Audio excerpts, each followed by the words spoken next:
Engineering diploma paper number 2 M2 chapter probability distribution normal distribution important topic compulsory एक्झामला normal डिस्ट्रीब्यूशनच्या एक्झाम्पलमध्ये solve करताना आपल्याला गिवन मीन values असते मीन ॲव्हरेज आणि याचं notation mu known as mu second value आहे standard deviation SD means sigma आणि या दोन व्हॅल्यूज मिळाल्या मीन आणि स्टँडर्ड डेविएशन तरच आपल्याला नॉर्मल डिस्ट्रीब्यूशन काढता येते.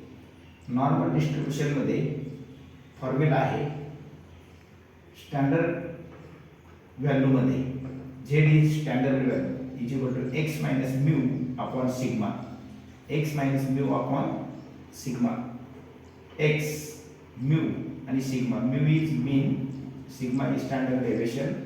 राहिला प्रश्न एक्सचा. एक्स म्हणजे क्वेश्चनमध्ये असतो फाइंड प्रोबॅबिलिटी ज्याची प्रोबॅबिलिटी काढायची तो व्हॅल्यू असते x.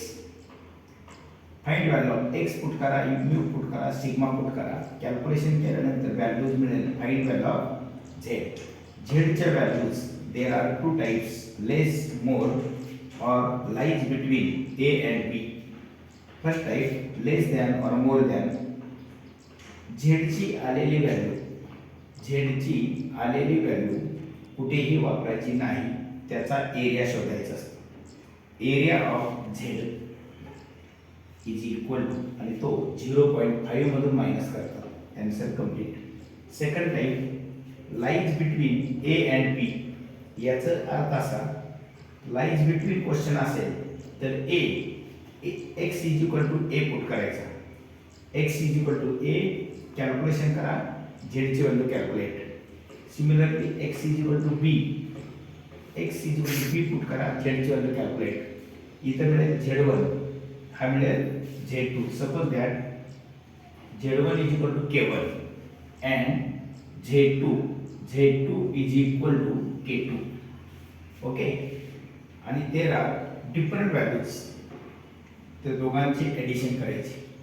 Area of Z1 area of Z2 known as addition. Second type both are equal values. A आणि बी च्या झेडच्या व्हॅल्यूज जर सेम आल्या तर दोन्ही एरियांचा मल्टिप्लाय करायचे 2 इंटू एरिया